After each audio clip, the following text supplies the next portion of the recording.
Hey guys, tonight we're slipping quietly into the golden courtyards of 14th century Mali. It's just before sunrise. The city of Niani hums faintly in the distance. Somewhere out there, the market is sleeping under thatched roofs. But inside the royal compound, where incense coils lazily into the air, you're already stirring beneath a canopy of embroidered linen. A rooster doesn't dare crow here without permission. You, after all, are the Mansuv, the emperor. Rather, tonight you're you. But you also happen to be one of the wealthiest and most powerful human beings to ever hold a spoon. The air smells of shea butter, hot sand, and something else. Maybe cinnamon? Maybe anticipation? Outside your chamber, the first servants shuffle softly on padded sandals. There are protocols to follow. The breakfast parade begins long before the first dish arrives. You stretch, and your arm brushes against fabric woven in Timbuktu, thread dyed with indigo, soft with use. Across the compound, courtiers are already preparing their bows and murmured greetings. They know your moods, and your appetite. So, before you get comfortable, take a moment to like the video and subscribe, but only if you genuinely enjoy what I do here. And if you're tuning in from somewhere special tonight, let me know in the comments where you are and what time it is. Just Dan T, forget to finish your mango before you post. Now, dim the lights. Maybe turn on a fan for that soft background hum, and let's ease into tonight's journey together. You sit up slowly. Royal mornings are not rushed. That's for merchants, for messengers, for people with fewer cushions. Your day begins like the river. Slow, deep, inevitable. The walls of your chamber are covered in finely dyed fabrics, some from the Tuareg trade routes to the north. Others rumored to have passed through Egyptian hands before ever reaching yours. They drape down like quiet waterfalls. Light filters through carved wooden slats in the ceiling, striping the floor in sun and shadow. Somewhere nearby, a bowl of water is being poured. Someone is heating palm ash for your skin. You haven't even seen food yet, but the dance has begun. The eunuch enters first, whispering your name with reverence. He checks the room for the usual dangers. Misplaced sandals, rebellious scrolls, improperly fluffed pillows. You nod sleepily, not even pretending to care. You're the Mansa. Your concerns are for salt prices and potential rebellion in Gaunat textiles. But still, it's comforting. Rituals like these shape your day. Besides, historians still argue whether the morning protocols were political theater or genuine affection. You finally swing your legs down to the cool floor stone softened by hundreds of bare feet over years of royal pacing. The first step is the most luxurious. A fresh mat of woven grass is always placed overnight, just for this moment. You hear drums, not music, not yet. Just a gentle beat in the distance, a rhythm that tells the compound. He's awake, begin the day. You pass through the first arch into the washing chamber. Here, things get more fragrant, tanned, slightly more awkward. 3 attendants are already waiting with bowls of warm water and clean cloths. You sit on a small wooden stool inlaid with gold and allow yourself to be washed. It's not just about cleanliness, it's about ritual, about resetting the self. And also, let's be honest, about showing off. The water is infused with rose petals. Your skin is scrubbed with a mix of desert salt and crushed baobab bark, something your grandmother claimed could pull the sand right out of your bones.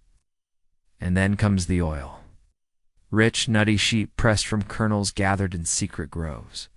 Some mornings, the scent is mixed with ambergris brought from the coast, a perfume so rare it's whispered about in Cairo markets. They oil your arms, your chest, your neck. One of the servants hums softly. You don't recognize the tune, but it reminds you of river canoes and the slap of wet fish on wooden docks. You close your eyes, not quite asleep, not quite awake.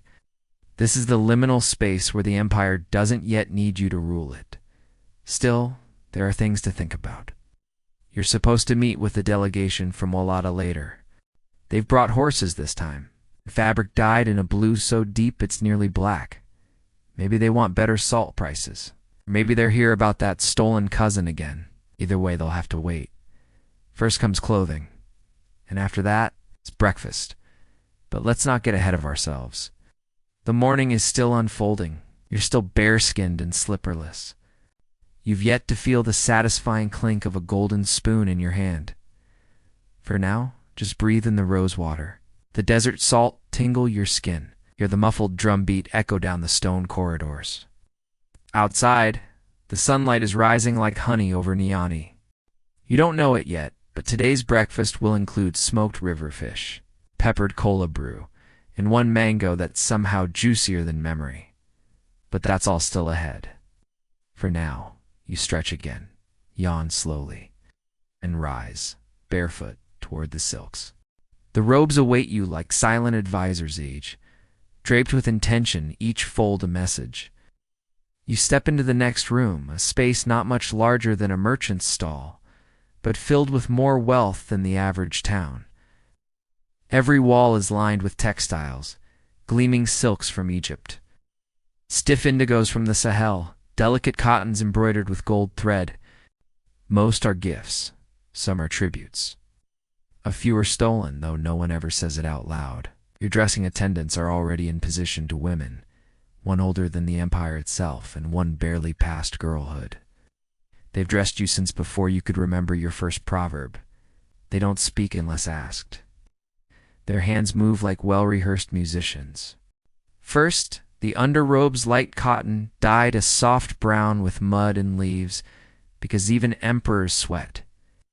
Then the overlayers, a flowing tunic of red silk, wide sleeves trimmed in delicate gold, and finally, the ceremonial outer cloak dyed a deep, commanding blue, the color of rain in the desert. It smells faintly of cedar.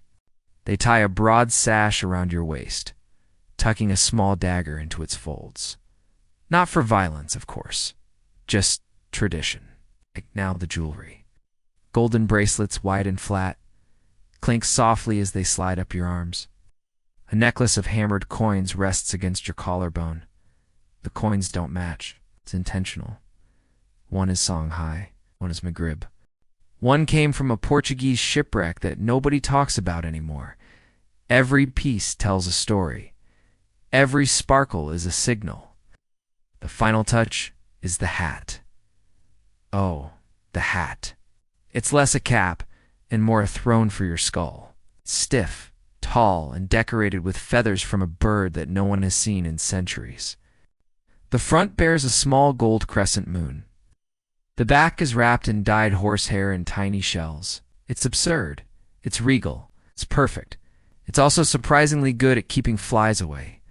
You glance at your reflection in a polished brass mirror.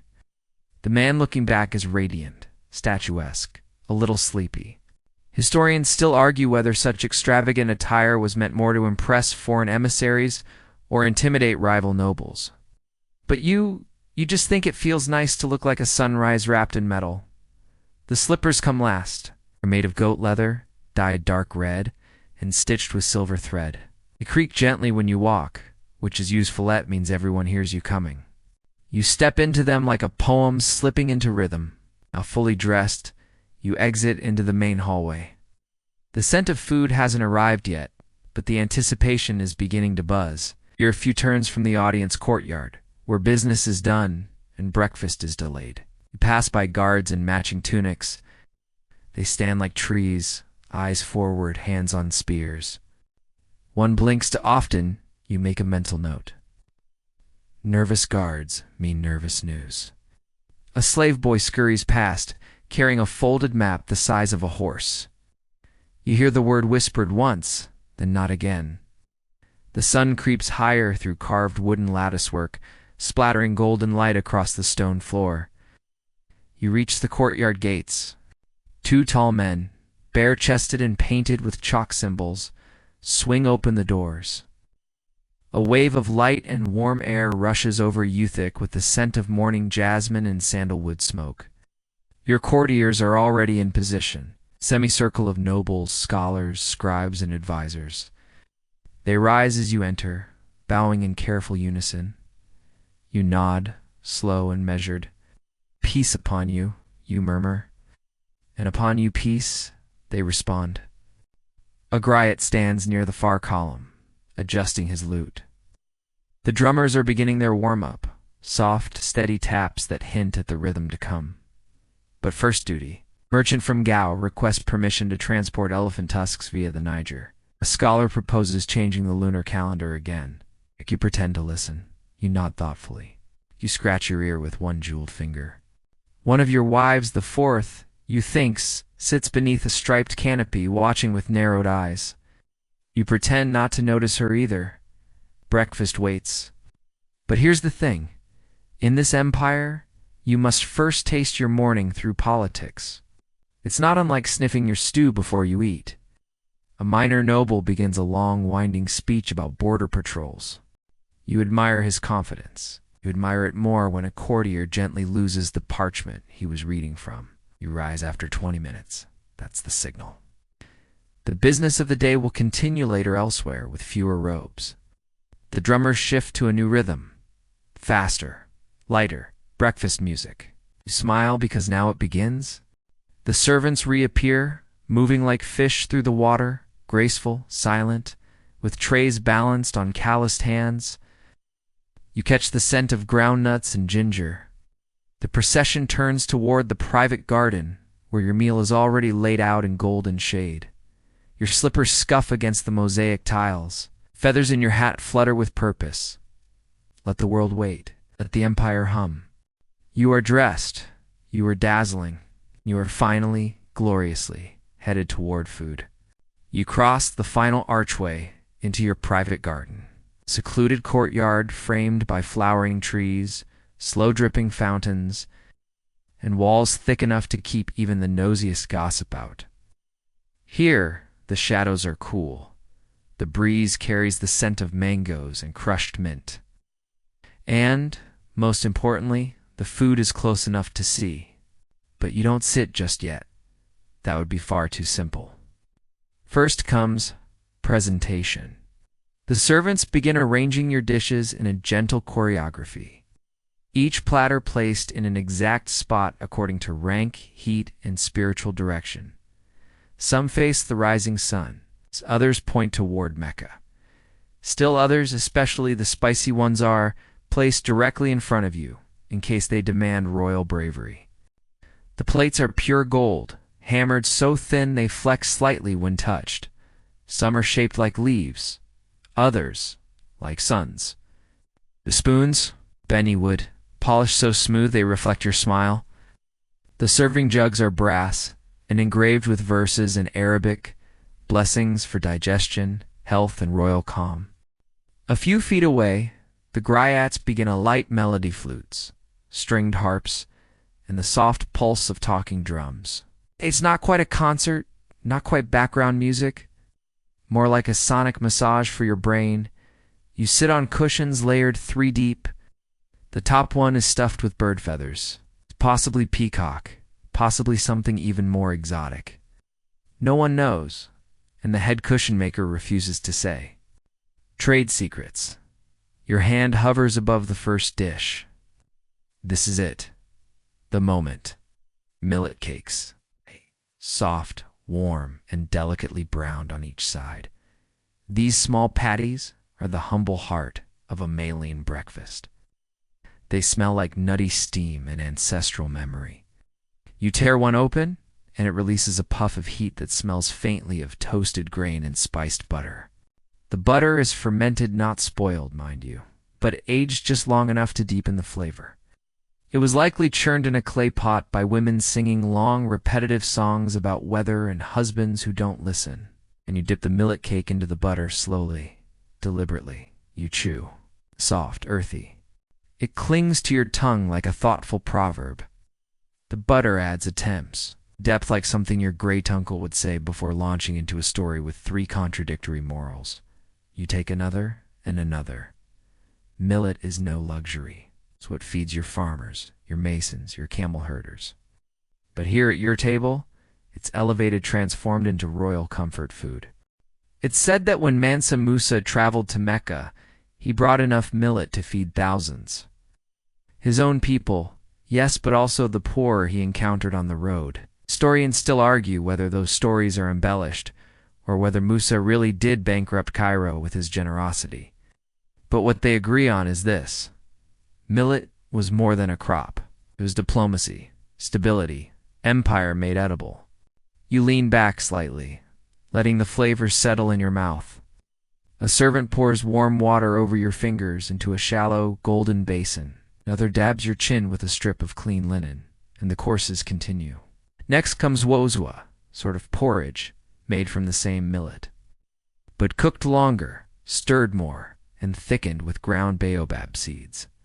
The griots shift their melody, adding a beat that mimics the stirring rhythm of the wosu pot. You chuckle softly. You weren't expecting culinary percussion this early in the morning? The porridge is spooned carefully into a shallow bowl. Its surface is dotted with splashes of red palm oil and tiny flakes of dried catfish, smoky, barely chewy. You take a bite. It tastes like warmth, like someone wanted you to feel full for a long time. You notice the pattern now. First dishes are grounding, starches, proteins, comfort.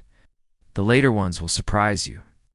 But for now, these humble grains, wrapped in wealth and ritual, are enough. One of your advisors shuffles closer, whispering something about trade caravans stuck in the Sahel, sandstorms, lost camels. You raise a single brow. He retreats wisely. Now, no interruptions during millet. That's the law. A few birds flutter down onto the garden wall. Bright green, loud, disrespectful, but somehow perfect in the soft gold of morning. A breeze stirs your robe. The golden spoon in your hand feels warm now, almost alive. You glance down the table, other delicacies, weight caravanned, fruits, river fish, cola, nut brews, but you're in no hurry, because right now you are the richest man in the world. The robe on your shoulders is worth a village. The hat on your head could buy a fleet of boats. The spoon in your hand has tasted more gold than most kings ever see. But your breakfast, it started with millet, and that makes all the difference. You've barely swallowed your last mouthful of buttery millet when the music shifts again. The drums slow. What? The flutes curl upward into a lighter tune like steam rising. Hey. This isn't just entertainment, it's a cue. Your next course is coming. And this one, well, it's traveled a bit. 3 men approach, each balancing a long tray across their arms. The trays are piled with goods not grown, raised, or fished anywhere near here. These are the spoils of the Sahara. Imports from lands that take weeks, sometimes months, to reach by caravan. You lean forward, and the smells hit you first. Sweet, resinous, and strangely dry. Like desert wind at sunset. Dates, figs, honey in little clay pots, sealed with wax. The scent alone could convert a camel. The dates are a dark, glossy brown, soft enough to crush between your fingers, which is exactly how you're expected to eat them. No utensils here, just you, your royal thumbs, and the collective labor of 20 Berber traders. You press one open. The skin gives way like warm leather. Inside, the flesh glistens. You bring it to your mouth, sweet, dense, with a slight chew that reminds you, yes, this came from a tree standing alone in sand that hasn't seen rain since your great-grandfather was a boy. You pop another, and another. The figs are sliced into neat little coins. Someone in the kitchen even arranged them into flower shapes. Adorable, possibly unnecessary. Deeply appreciated. Their sweetness is sharper than the dates, less syrupy, more wine-like. Each bite has that little crunch of seeds. You know the type, the kind that gets stuck in your teeth, but you forgive them because they taste like travel. And then the honey, all this honey. You crack open the wax seal on one of the clay pots. It's thick, amber-colored, fragrant, sticky in the most luxurious way. You dip a fig slice into it, drizzle it over a millet crumb still clinging to your plate. Maybe even dab a little behind your ear for luck. Historians still debate where this honey came from. Some say it was imported from Africa modern-day Tunisia, a caravan that lost half its camels but preserved every jar. Others believe it was a royal gift from the Sultan of Tlemcen, who once sent an envoy bearing nothing but beeswax and poetry. Whatever its origin, it's magnificent. You begin to notice how each imported item tells a small empire story. The dates? From Tagaza, then maybe further north traded for salt and gold, and sometimes unspoken favors. The figs? Possibly Sicilian, or maybe from oases that only appear once every few years, like ghosts with good manners. The honey? The result of dozens of people, hundreds of stings, and one beekeeper who probably muttered a lot about royal whims. You take another bite? The sweetness soaks into your tongue, your throat, your morning. The griots pick up the cue again. One of them begins to sing softly, not about your greatness. Not yet, but about the journey of a single date across the desert. How it rode in the belly of a camel, how it nearly rolled into a river, how it passed through the hands of 13 different traders, each one muttering about profit margins. You laugh, low and slow. The idea of a traveling date with its own legend? Absurd. Delightful. Probably true. A breeze moves across the garden again, rustling the leaves, the servants' robes, the feather on your hat. You adjust it slightly just to let them know you're still present, still amused. One of your wives sends a platter of fruit your way, a silent gift. You nod, polite but unreadable. The politics of breakfast are almost as layered as the meal itself. You let your fingers rest a moment. All of this sweetness, all of this wealth, none of it rushed. You wonder how many kings in the world right now are sucking fig seeds from their teeth and thinking about camels. Probably not many. You're full, but not done. This imported course isn't just for pleasure, it's a reminder of Mali's reach, of your fingers stretching quietly across the sands and over oceans, of the fact that no one eats alone at your table, not even a desert fruit. You recline slightly, hands washed again in water, scented with lemongrass. Someone brings out a cloth of Egyptian linen, damp and folded. You press it gently to your face. It's cool. Calming. Outside the garden walls, the city stirs. Chickens complain. Merchants haggle. But in here, in your little sun-dappled temple of breakfast, the world slows to honey's pace. And you've just eaten a 1,000-mile journey in 3 bites. The fish has settled comfortably in your stomach. You're halfway between hunger and contentment, precisely the moment the cola arrives.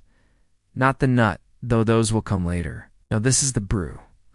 A dark, bitter liquid served in a cup so small it looks like it belongs to a child with extremely wealthy parents. It's handed to you with both palms, reverently. You take it slowly. The aroma is immediate, earthy, sharp, a little peppery, with a curious undercurrent of citrus and something like fresh bark. You know the brew well. It's not for everyone. It's strong enough to wake the ancestors. But for you, it's part of the ritual. You bring the cup to your lips. The first sip is a jolt. Not because it's hatit ayasin, to boot, because the flavor punches like a camel's back hoof. Bitter, complex, slightly effervescent. It tastes alive. Cola nuts are crushed, boiled, steeped in water that's been filtered through layers of woven cloth, and then infused with ginger, sometimes clove, and if you're lucky, a whisper of mint. No sugar, of course. Sweetening this would be like putting a feather boa on a lion. The effect is immediate. Your tongue wakes up. Your brain flickers a little brighter. Somewhere deep inside, your stomach shifts and says, "Oh, so it's that kind of morning." You sip again. Slowly this time, letting it coat your mouth. The aftertaste is surprisingly floral. Some historians believe the drink served not only as a stimulant, but as a mild ritual cleanse, clearing the palate between dishes and maybe the conscience between wars. Others claim it was more social than sacred, that diplomats judged each other by their reaction to the bitterness. Smile too much, weak, grimace. Calmly, and sell timely and say nothing. Now that's a statesman. You sip calmly and say nothing. Servants refill your cup without asking. You catch the eye of one of your scribes across the courtyard. He looks nervous. You gesture slightly with the coupon. Imperial not now. The message is understood. The griots begin tapping a low rhythm again, like heartbeat on wood. A lute joins in with a riff that sounds suspiciously like the opening lines of an old drinking song. One griot starts to chant. He drank the cola. He saw the stars. He planned an empire between two sips, and forgot his shoes by morning. You raise your eyebrows slightly. That one's new. Possibly about your grandfather, possibly about you. Either way, it earns a quiet snort. You glance around the table.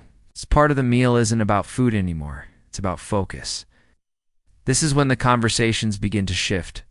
First softly, then with purpose. Trade, marriage alliances, grain stores. That whisper from the northern provinces about a minor noble gathering too many horses.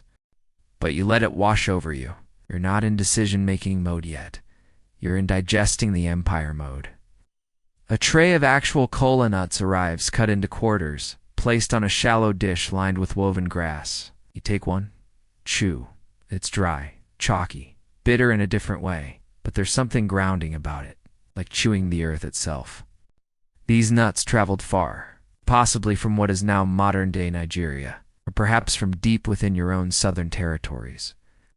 They passed through so many hands, so many rituals, before ending up here between your teeth on this sunny morning, under a canopy scented with frankincense. You think about how many kings have tasted this bitterness, how many warriors chewed it before battle, how many scholars nibbled it while composing lines of poetry in Arabic too complex for you to pretend to understand. You set the rind aside, clean to flavor. The sun is rising higher now. The shadows in the garden are shrinking. Your hat's still perched, still regallus, probably ready for a break. But the servants know better than to remove it without the signal. You rest one elbow on a cushion, cradling the tiny cola cup in your fingers. Everything is humming. Your blood, your thoughts, the garden itself. There's power in this bitterness. Not just caffeine, but presence. You feel it in your jaw, in your chest. The griots switch tunes again now. It's something softer, more circular, lullaby for people who plan invasions. You close your eyes for a moment. Just one breath. When you open them, the next tray is already arriving, but you hold up a finger. Not yet. Now. You finish the last sip of your cola brew. Let it sit on your tongue, swallow, and smile. Because now you're awake. The real meal can begin. Now that the cola has performed its alchemy, revived your senses, sharpened your hearing, possibly made your vision a little more dramatic, the true main course is approaching. You hear them before you see them. 3 servants stride in time with the beat of the talking drums, each carrying a tray so wide it could double as a shield. On them, towers of millet cakes, steamed, fried, grilled, and stuffed. If you thought the earlier ones were impressive, these are a full-on performance. The first platter bears steamed millet dumplings, still glossy from their short rest inside palm leaf steamers. They sit nestled in a shallow pool of warm tamarind sauce, flecked with little curls of green herbs, possibly moringa, something else with healing rumors attached to it. The scent is gently sour, like something your stomach doesn't yet know it's craving. You lift one with your ebony spoon. The dumpling shivers slightly so soft, it trembles with its own delicacy. You take a bite. It's warm, fluffy inside, with just the faintest crunch from a toasted edge. The sauce clings beautifully, rich and tangy. There's a hint of fermented flavor, evidence of skilled hands in a clay pot left alone just long enough. Historians still debate how much fermentation played a role in Malian daily cooking. Some say it was an art. Others argue it was just what happened when you forgot your millet too long. You prefer the first theory, it sounds more intentional. Second tray holds fried millet patties stuffed with ground meat, possibly goat, possibly lamb. Maybe even something more exotic like guinea fowl. You don't ask? Mystery makes the taste more interesting. The meat is spiced. You taste coriander, maybe dried ginger, and something else. Is that dried citrus peel? You nod slightly. The kitchen has outdone itself. The final tray is the showstopper, a millet cake, not in the sweet sense, but molded into a dome and scored into sections like a giant tart. Each slice is flavored differently, one with crushed peanuts and honey, another with chopped river greens and smoked onion, and a third with flecks of dried locust bean, which always tastes better than it sounds. You take a slice of the peanut honey first. It's crumbly, slightly sweet, comforting in the way only ancient food can be, like a recipe whispered between grandmothers in their sleep. Then a bite of the green-studded slice, earthy, almost vegetal. It balances out the sweetness perfectly. You pause, your spoon hovering over the last slice. A servant steps forward with a small bowl of sauce, silent and expressionless. You raise a brow. She speaks one word. Fire. You laugh. Because you know exactly what that means. This sauce is legendary, not for its flavor, but for its drama. It's made from a paste of dried red chilies, crushed with garlic and soaked in vinegar. It's potent. It's divisive. And it's considered a test of manhood by the more enthusiastic members of your guard. You dip a corner of the millet into it. Tiny bite. Tiny risk. It burns. Slowly at first, like gossip building up in the back of a room. Then all at once, you do not cough. You do not flinch. You definitely do not cry. Simply nod, chew thoughtfully, and let the heat rise behind your eyes like a sunrise. The griots catch this moment and pivot their melody into something triumphant. One even works in a chant that rhymes firemouth with golden house. You'll allow it. As you continue through the spread, you begin to appreciate the creativity your cooks have achieved with one core ingredient. Millet, the great shapeshifter, the blank canvas of empires. It feeds the poor, yes, but in your court it dazzles. It's proof that luxury dosin tea, always arrive by camel or ship it, can grow right outside your window, if the right hands touch it. You think of your people, of the farmers, the ones who rise before the sun, bend low over dry fields, and coax miracles from soil that cracks in the dry season and clings in the rains. You remember one of the old proverbs, even a king must bow to millet in the morning. It rings a little truer now with this feast before you, and so you honor it. You don't rush. You savor each bite as if the millet is telling you stories of the earth, of hands and sun and sweat and time. Eventually, you lean back, not full, not sluggish, just satisfied. The breeze shifts. The birds change their song. One of the camels in the stables lets out a huff that sounds suspiciously like judgment, but you ignore it. You're at peace, surrounded by the simplest, richest grain in all of Mali. Let the rest of the empire chase salt and gold. You have millet.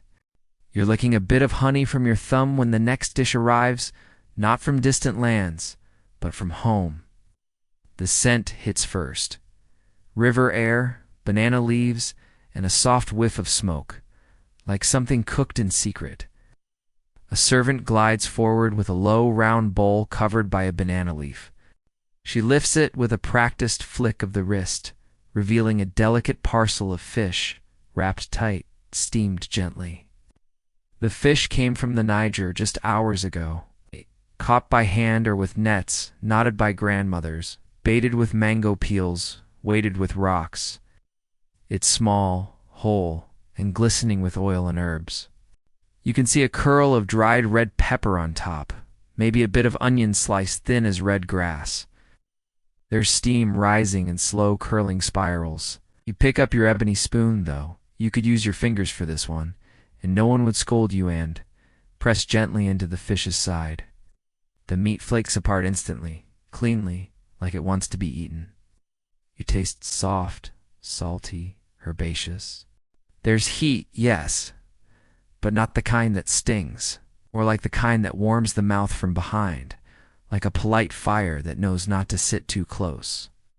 The fish is paired with a sauce thick, dark, tangy with tamarind and crushed nuts. It clings to the meat like memory. You dip, bite, chew slowly. This dish is intimate. It hasn't traveled the world, hasn't passed through ports or desert markets. It came from here.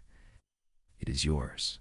Historians still argue over what spices were commonly used in royal Malian cuisine. Some say garlic made its way down from North Africa. Others claim the flavor profiles were simpler, more rooted in local herbs and fermented sauces. But what no one debates is this: the fish was essential. The Niger was more than water, it was lifeblood. Trade, transport, culture, and yes, breakfast. You chew another bite, slower this time. You imagine the fisherman who caught it, his hands leathery from sun and river, his call to the boatmen as they pulled in the net. Maybe he smiled when he saw this particular fish. Or maybe he grumbled about bones. Either way, it ended up here, on your plate. You nod to yourself. Not in approval exactly. Because let's be honest, everything served to you is always excellent, but in acknowledgement. Respect for the fish, for the journey, for the taste that lingers even after you swallow. A bird squawks overhead. You glance up just in time to see it flutter onto the tiled roof. It stares down at your fish, clearly envious. You raise your spoon slightly, just to taunt it. The griots, ever perceptive, shift their tune again. One of them launches into a story half-song, half-murmur about a fish that once whispered state secrets into a prince's ear. It's a ridiculous story, completely unverifiable. It's probably made up this morning, but you listen, 'cause sometimes fiction is sweeter than truth. The story goes that the fish swam a river from a cursed village, carrying the voice of an exiled queen. The prince caught it by accident, cooked it in banana leaves, and after the first bite, he knew exactly where his enemies were hiding. You smile, you chew. You look at the remaining flake of fish, and wonder briefly if this one might have secrets too. You finish the last bite, dabbing the sauce with a bit of leftover millet. There's a pause now, a lull. Your servants know not to rush this moment. The garden hums softly, buzzing insects, swaying leaves. A distant goat that apparently doesn't understand royalty is eating nearby. You lean back. Your hands are rinsed again. The basin changed before you even notice. The linen cloth returns cool, damp, gently applied. The meal has become meditation. And while the imported fruits made you feel like a conqueror, the fish makes you feel like a son.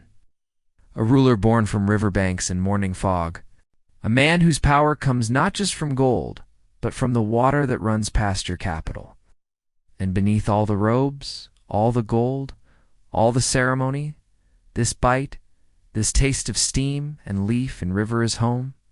You're leaning back on your cushions now, one slipper off, one still dangling from your foot like it might fall and declare war on gravity. The millet has done its work, warmed your belly, quieted your mind, re-established your dominion over all things chewable. But then you hear it, the clink, that gentle, unmistakable sound of silver bells tied to the necks of small ceramic bottles. Ah, the drinks are here. Not the bitter cola, Bruno. You've already conquered that mountain. Now it's time for what the kitchen staff cheekily calls the liquid court. 3 attendants carry in trays stacked with vessels of wildly different shapes and colors. Wide-mouthed gourds wrapped in braided grass. Tall clay jugs painted with ochre spirals, even a shallow wooden bowl carved so finely it could double as a hand mirror. Each container holds something fermented, chilled, and mysteriously restorative. The first is Dolotha, millet beer. Yes, millet again, but this time with bubbles. You take the gourd, inhaled gently. It smells like slightly sour bread dough and wood smoke, with a suggestion of bananas. Somehow not unpleasant. You sip. It's cool. tingly, a little funky, like something that came back from the forest with a story. There's a grainy aftertaste that tells you, yes, this is a working man's drink. But also, yes, kings are allowed to enjoy it too. Some say Dolo predates even the empire itself, that it was brewed in open pits by women who sang to the yeast, hoping their rhythms would make it rise friendlier. Historians still argue about its ceremonial role. Was it just a casual drink, sacred offering, or both, depending on whether the guest brought a goat? You take another sip, then reach for a different vessel. This one holds tamarinada drink made from tamarind pulp, sweetened slightly with date syrup, chilled over a block of desert ice hauled in under cover of moonlight. It's tart, sharp, the kind of flavor that puckers your lips and makes you want to exhale through your teeth, but it's clean. After all that millet, all that butter, all that chili sauce. You feel like this drink is scrubbing the walls of your throat, sweeping the taste buds with a tiny broom. You drink slowly. Let the sourness echo. The griots pick up on this, of course. One of them improvises a verse about tamarind trees weeping in the sun, offering their tears to thirsty kings. It's nonsense, but you nod anyway. The final drink is more subtle, a mix of fermented baobab pulp and water scented with hibiscus. Pale pink, smooth, and just a little viscous, like sipping moonlight filtered through old cloth. This one feels medicinal, not in the bitter, biting way of the cola. It's more like something your grandmother would give you when you couldn't sleep, or couldn't speak, or couldn't remember the words to your own name. You finish it slowly, savoring how it lingers on the back of your tongue. There's a moment now when all three flavors are still flickering around your palate: bitter beer, sour tamarind, sweet baobab. For a moment, your mouth feels like a symposium of scholars, each arguing politely in a different flavor. And you're the moderator. You swallow and declare them all correct. The griots. Shift melodies once more softer, now more introspective. One plucks a harp string rhythm that mimics the sound of dripping water. You recline further. Someone has already brought a shadow cloth, adjusting it over you just so. The sunlight dapples across the garden in soft gold patches. Even the birds seem to chirp more quietly now. One of the cooks steps forward. Not a servant, this one's different, older. Wears a robe that smells of ash and spice and respect. She bows, offers a fourth vessel. You accept it without question. She wouldn't interrupt unless it was something special. Inside, a chilled drink made from mashed soursop fruit, strained and blended with coconut milk and a hint just, a ghost of clove. This is rare. This is Southern Territory stuff. Jungle bordering, the ocean kind of rare. You take a sip, creamy, tangy. It tastes like rain and long naps and stories that never quite end. You look up at her. Perfect. You say. She bows again and disappears into the columns like she was never there. You hold the cup for a while, not drinking, just letting it cool your fingers. This part of the meal isn't about flavor anymore. It's about closure. It's about winding down the ceremony with gentle steps. It's like how a storyteller softens her voice when the story begins to settle. One final sip, one final breath. The drums stop. You are full. You are awake. You are mellow. You are quite possibly the most hydrated monarch in all of West Africa. You set the soursop cup down with care, partly from respect, partly because your hands have become ever so slightly syrupy. A servant glides forward as if summoned by your thought alone, and rinses your fingers once more with cool water scented faintly with orange peel. The linen towel they offer is almost absurdly soft. You suspect it may have been stolen from a sleeping cloud. You stretch, just slightly. It's a sort of stretch that says I could summon a war council, but I'd rather summon more cushions. But the next item arriving is neither food nor drink. It's aroma. Yes, the scent course. Not to be eaten, but to be felt. Two young men walk slowly through the garden, each carrying a shallow ceramic dish filled with hot coals. On top of the coals, exotic resins and crushed woods, frankincense, myrrh, camphor, a twist of cinnamon bark. And for good measure, a few fragrant leaves of something your herbalist swears can banish headaches and untrustworthy cousins. The scent lifts gently in silvery coils. It moves around your body like a polite ghost. Not heavy, not overpowering, just present enough to clear the spaces in your thoughts that breakfast left behind. One of the griots shifts to a single-stringed harp. The note bends long and low like the first sigh of a nap you know will be good. You close your eyes, and for a moment you don't think about millet, or gold, or borders, or tribute, or that weird dream you had last night about a talking elephant. You just breathe. Now. The aroma settles into your lungs like a forgotten lullaby. Historians still argue over how much scent was used in imperial rituals. Some claim it was constant burned in homes, temples, and markets. Others insist it was reserved only for moments like this. Post-meal pre-politics, mid-morning magic. You're inclined to believe both. After all, this is an empire that smells as rich as it looks. The servants slowly circle the garden, waving thin fans to help spread the scent evenly. It mingles with the lingering trace of roasted fish, of fermented baobab, of tamarind sourness. It shouldn't work, but it does. It's like your mouth is remembering what your nose forgot to mention earlier.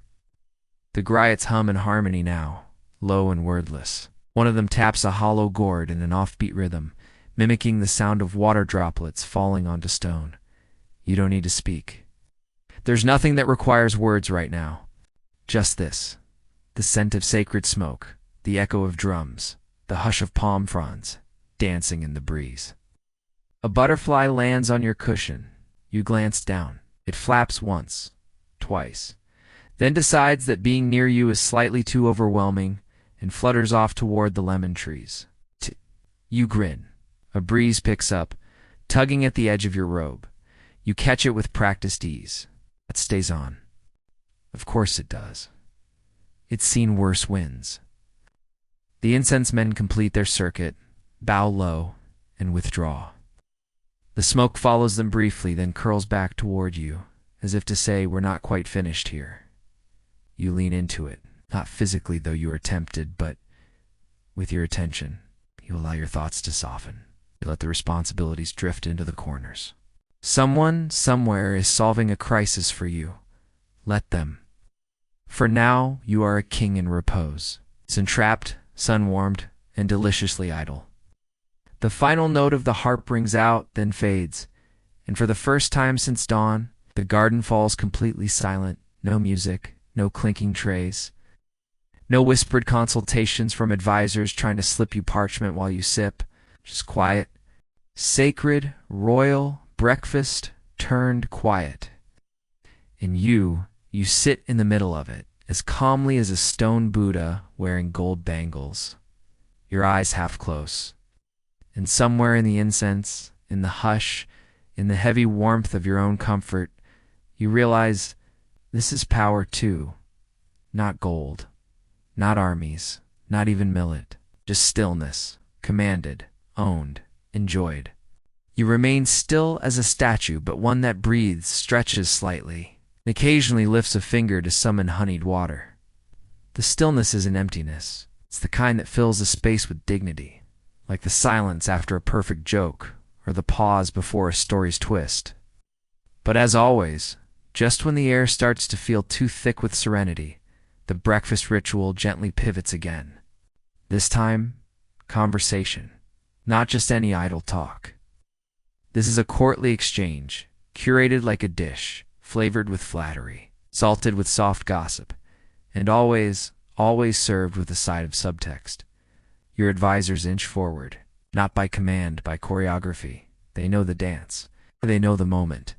The first to approach is your logistics man, slender, meticulous, and always slightly sweating, even in the shade. He bows, holds out a scroll, then waits to be acknowledged. You raise one eyebrow? That's enough. He unrolls the parchment. It's a list of caravan arrivals, trade updates, and something about 3 donkeys that wandered into a spice warehouse and refused to leave. You skim the symbols. You nod slowly. Too much salt in the date cakes last time, you murmur. Adjust.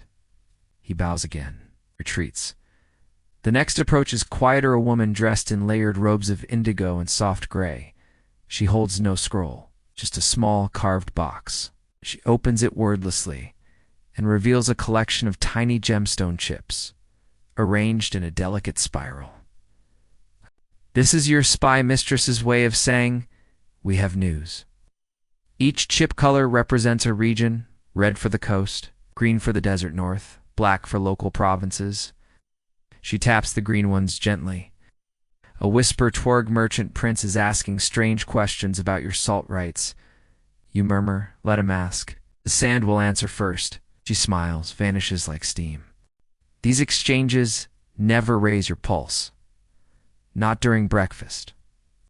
Even empire-worrying problems are softened by the memory of tamarind and millet.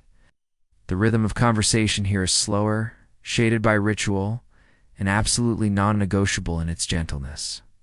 Historians still debate how much real decision-making occurred during these morning audiences. Some argue that Mali's most critical policies were shaped between bites of fried plantain. Others insist the breakfast court was all theater, a slow-burning stage, where everyone pretended to discuss power while secretly just enjoying the mangoes. You know the truth, of course. It's both. A young poet steps forward next. Nervous, new. He kneels with one knee slightly wobbling and presents a folded cloth embroidered with just 6 words. The river flows where silence listens. You stare at it, then nod once. It's good. No bonus, but he may eat fish today. These moments, the chatter, the coded exchanges, the ceremonial sighs of complaint about how hot the cushions are becoming. They agree as much a part of breakfast as the millet itself. You scratch lightly at the armrest of your cushion. A signal. Immediately, a child steps forward, no older than 10, but already trained in the royal art of interruption management.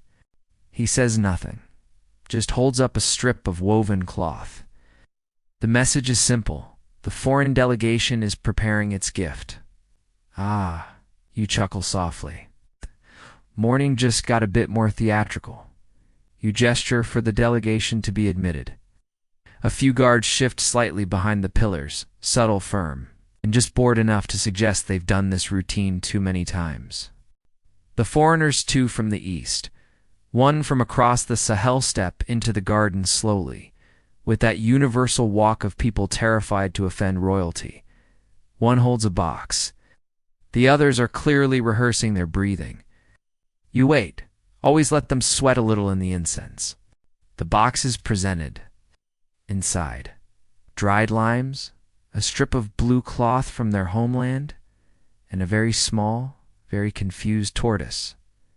You blink. The griots hesitate. Then, professional as ever, begin a slow, majestic melody that clearly says, "We too have no idea what's happening, but let's pretend we do." You nod politely.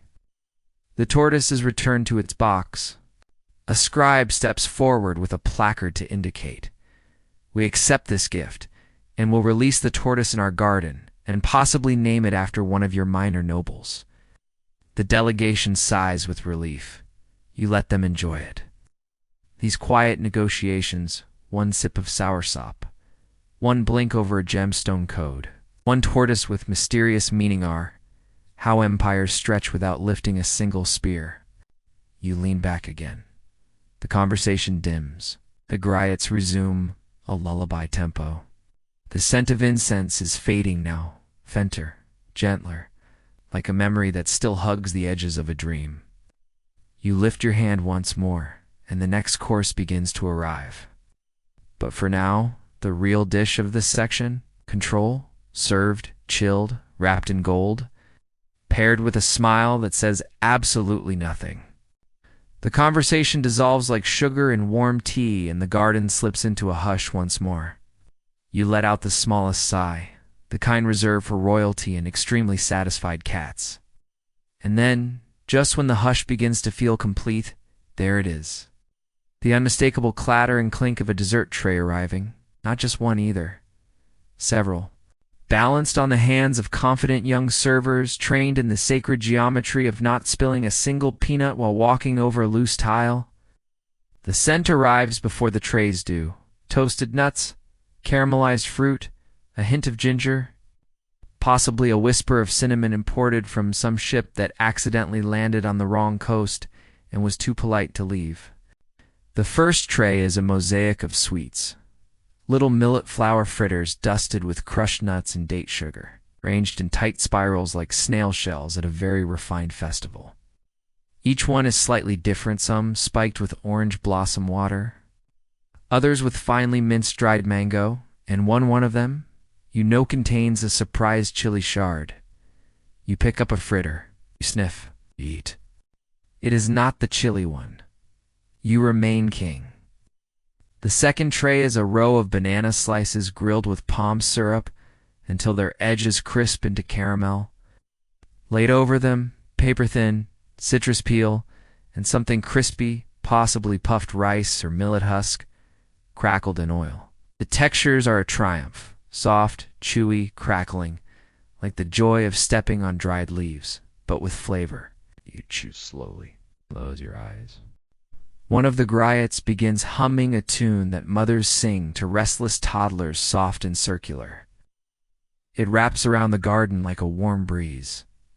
The third dessert is daring. Fermented papaya sliced thin, layered with a smear of tamarind paste, topped with ground cola nut. Yes, that's right. Bitter on sour. You try it because you're curious. Because kings must taste what others fear. And honestly, it's terrible, but also weirdly intriguing. It tastes like regret, ambition, and the memory of someone else's argument. You nod in approval. You will not eat another. But you will absolutely commission a poem about it later. Historians still argue whether royal Malian deserts were more influenced by North African sweet traditions or local innovations. Some point to the use of honey and spices as clear signs of Arab trade links. Others emphasize the resilience and ingenuity of local cooks, who turned even famine rations into delicacies when the mood struck.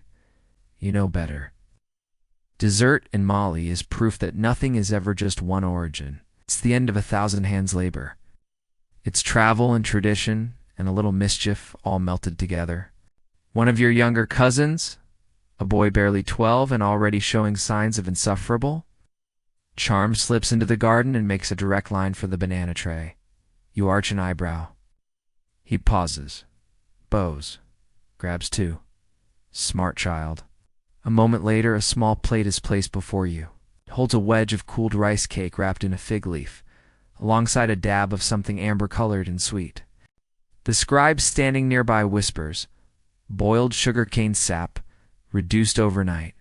You nod. Simple. Elegant. You taste the rice.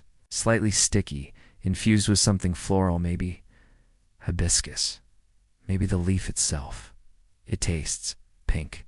Yes. If pink were a flavor, this would be it. You dab it in the sap. Eat. Smile. Not everything has to be ambitious to be excellent. The servers now begin to pass delicate cups of baobab milk, cooled and stirred with crushed almond, scented with nutmeg. The milk is a creamy ivory shade, nearly glowing in the sunlight, and its flavor is like drinking a lullaby. You sip. It's the kind of drink that makes even an emperor want a nap, and that's the point. This part of breakfast isn't just dessert. It's the slow descent, the feathered landing. It's the gentle whisper that says, "You've ruled the morning. Now drift." The griots soften their rhythm.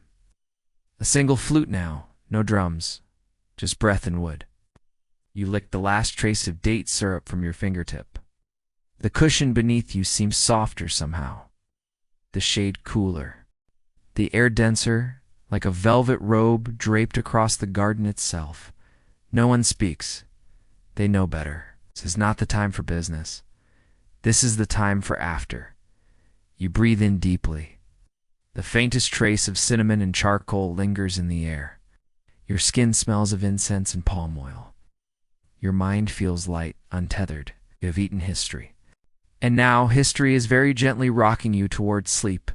The last of the dessert has vanished devoured, tucked away, or sneakily passed to a favorite servant under the guise of royal generosity. The garden breathes with you now. The sun seems to be cooperating, angling itself behind a cloud as if it too respects the digestive pause of a king. You've eaten, you've spoken, you've sipped, now you listen. From just beyond the garden wall, the kora begins. Not a loud tune, not a court performance, just one player, solo, gentle.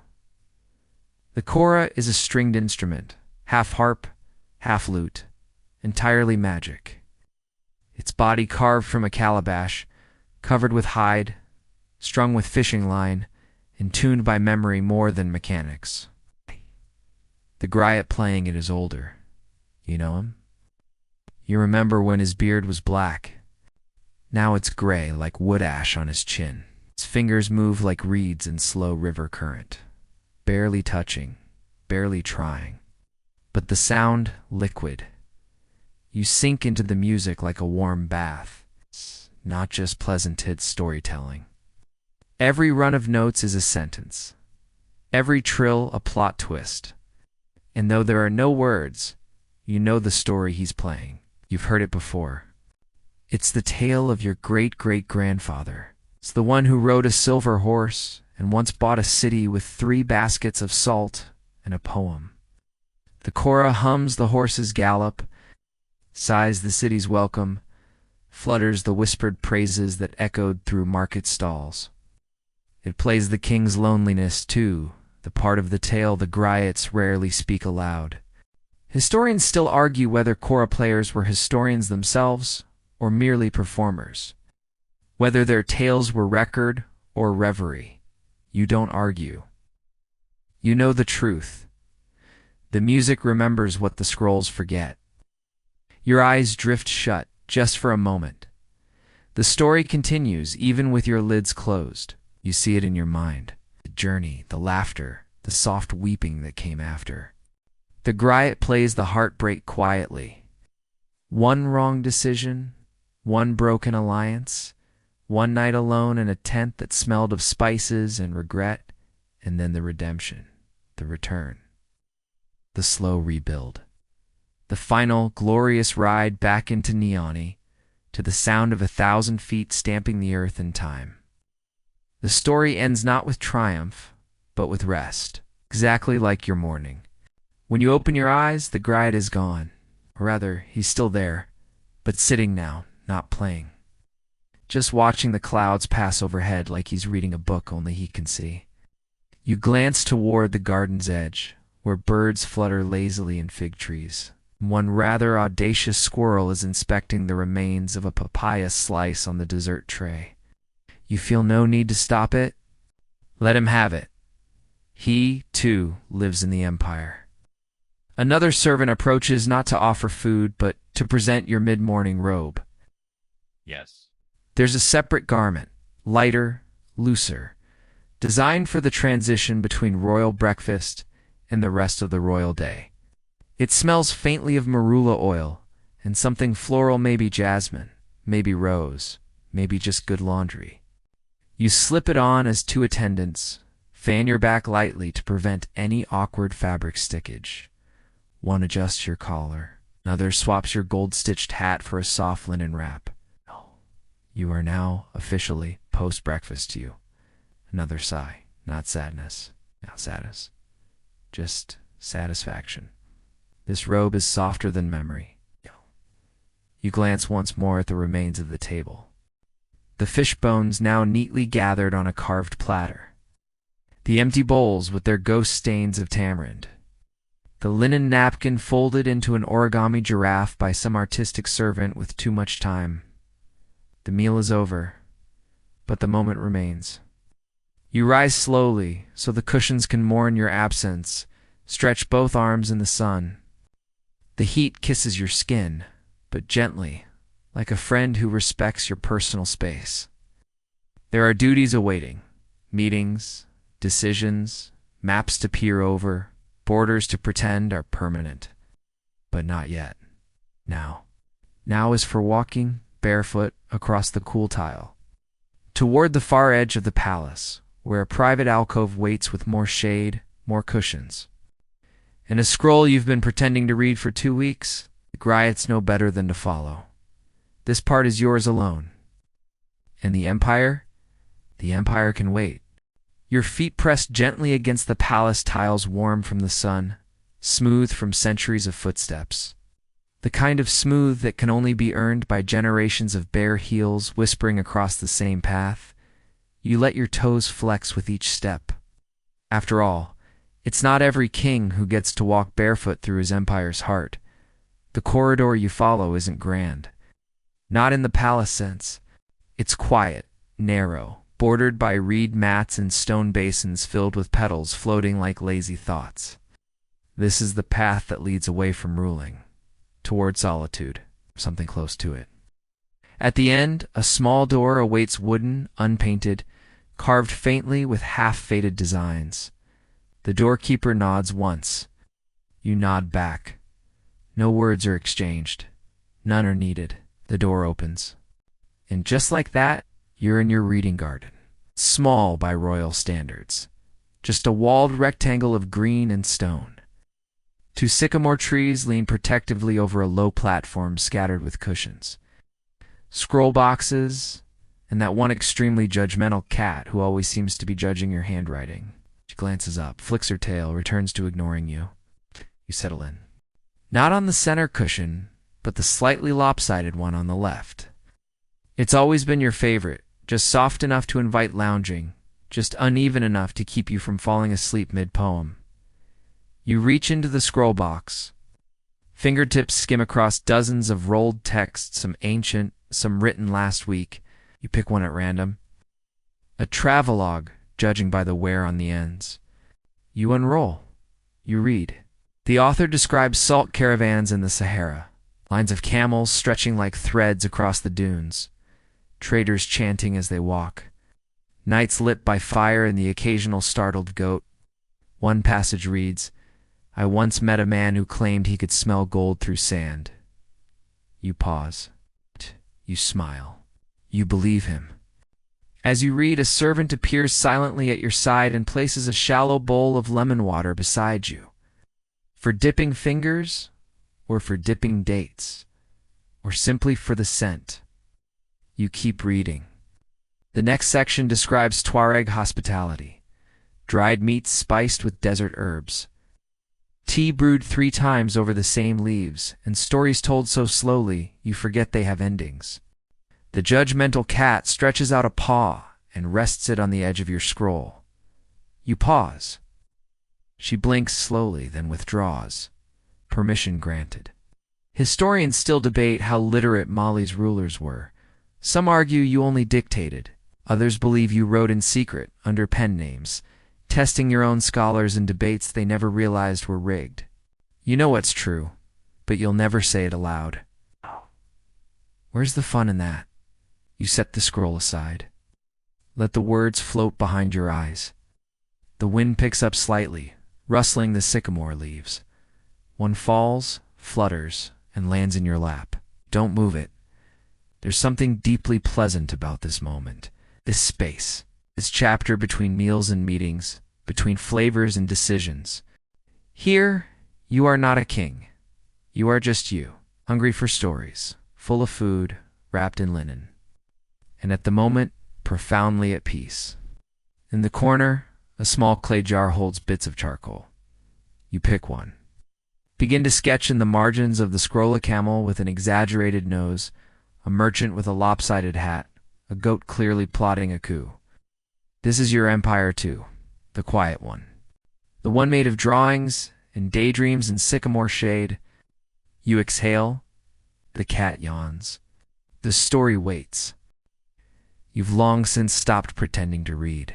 Scroll lies open beside you, half sketch, half sand-dusted travelogue. The camel you doodled now has a second hump and what may or may not be a monocle. The cat, clearly inspired by this flourish of creativity, has relocated to your lap.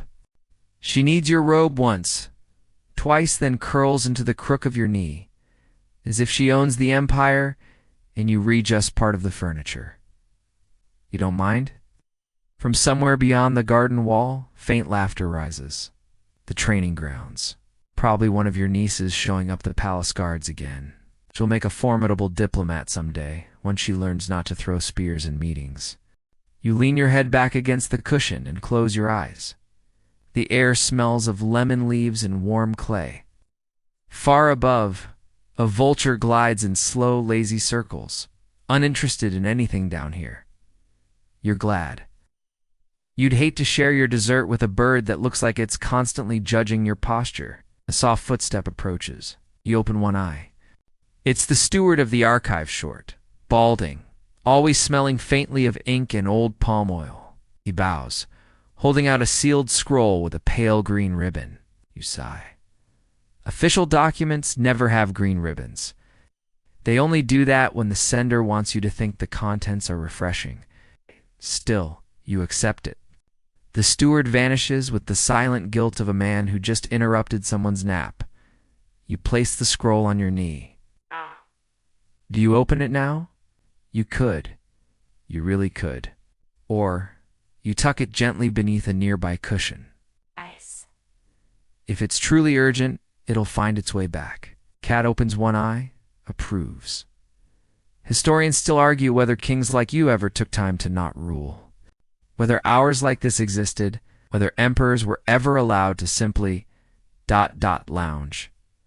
Some say no, the weight of empire pressed on your shoulders from the moment you chewed your first yam, that even rest was a political act. Others say yes, that these moments were essential, that peace is not what comes after rule, but what makes ruling possible in the first place.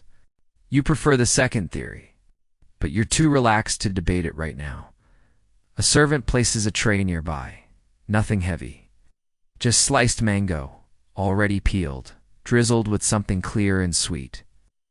Next to it, a few roasted kola nuts and a folded linen square with a single sentence. Stitched in red, the mind drifts best when the stomach is steady. You smile. Another griot must be testing his embroidery skills. The palace is full of multi-talented mischief makers. You pluck a piece of mango, bite down, and let the juice do its thing. It's perfect. Overripe in the best way. Like summer in syrup form. Another breeze. The scroll still rests beneath the cushion, utterly unbothered by its own urgency. You think about tomorrow, about the meeting with the southern guilds, about the new copper traders from beyond the bend of the Niger. About the way your nephew keeps insisting the imperial drums would sound better if we added a flute section, but only for a second. Then the thought floats away, like steam from a morning cup of baobab milk. You've ruled before breakfast, you'll rule again after the sun tips west. But for now, you pick up another mango slice. The cat shifts, then settles. The sycamore rustles. And you, king thinker, like nibbler of forbidden chili fritters, take another bite and let the afternoon cradle you like an old song. Somewhere nearby, a bell chimes once low and soft, like a spoon tapped gently against a clay cup.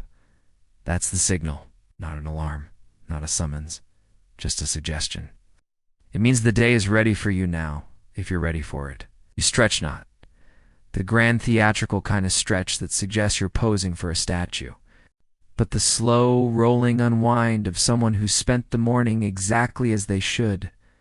Limbs loosen, shoulders drop, spine pops once, like a cork bidding farewell. The cat dismounts from your lap with practiced irritation. You've disturbed her throne. She flicks her tail and disappears beneath the nearest bench, muttering something that sounds suspiciously like mortals. You glance at the scroll under the cushion, still there, still green-ribboned, still very much not your problem right this moment. Instead, you rise. You wipe your fingers with the mango-scented linen square. You adjust your robe, the post-breakfast robe, one that whispers of calm authority and smells faintly of flowers and spice markets. Outside the garden, you hear the rustle of preparation, footsteps, soft and synchronized. Somewhere, a camel bell jingles. Somewhere else, someone's arguing about the placement of a chair. It's almost time to be king again, but not quite. First, there's one more tradition. Older than most. Simple. Non-negotiable. The final rinse. You step toward a low marble basin near the edge of the garden. The water inside has been steeped with lemongrass and cool mint. A servant kneels beside it and pours a final jugful over your hands. The water runs down your wrists, pools at your feet, and disappears into the thirsty stone below. You feel lighter, like all the salt and spice and syrup and ink have left your fingers. It's like whatever work awaits you has to deal with clean hands now. Historians still wonder about these rinses. Were they symbolic, practical, spiritual? You think they were all of that? A kind of reset. It's a way of saying, that was breakfast, and now this is the day. The servant dries your hands with a cloth so soft you briefly wonder if clouds are being harvested illegally. You glance toward the open gate. There it is. The thrown path, a gently sloping walkway lined with patterned stone and flanked by two low pools filled with water lilies and the occasional frog that refuses to observe court protocol. You begin walking. Each step feels like a drumbeat, not loud, not demanding, but steady, sure. This is how your people recognize you, not just by your crown or your robe or your title, but by your rhythm. The way you enter a space, the quiet gravity that arrives with you. At the path's midpoint, you pause. The sun is climbing. Its heat is soft now, not yet demanding. The scent of incense still clings to the folds of your robe. You take one last look back at the garden, the cushion with the cat hair, the scroll with your doodles, the mango plate with the single untouched slice. A soft smile, then forward.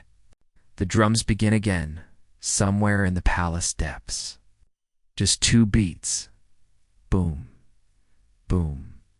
The gates open ahead, and like that, the world resumes. You step into it not just full, not just clean, but centered. Because the breakfast of kings in Mali is not just a meal, it's a ceremony, a memory, a morning-long meditation wrapped in honey, spice, and song. And you're ready now. The footsteps fade behind you, and we linger for just a little longer in the hush of that garden, the place where cushions sink deep, where mango slices glow like slices of sun, where music hums like wind between reeds. Let your breath slow, inhale gently, and let it out just a bit softer than before. The story's finished, but its warmth remains. In the gentle sway of baobab trees, in the spice-dusted air, in the quiet rhythm of a life lived with care. You can almost still hear the kora, plucking out one last soft tune in the distance, each note a step away from duty, toward peace. Imagine the garden is yours now, not as a king, but simply as someone who deserves the morning. Someone who can sit with the sun on their face and the scent of date syrup lingering sweetly in the air. You're not walking to a throne now. You're walking to stillness, to sleep. Let the drums fall silent. Let the scroll remain unopened. Let the mango be untouched. There's nothing urgent here, just the lull of a day well begun, and the gentle promise of rest. So close your eyes if you haven't already. Let the world soften and drift. Drift. Good night.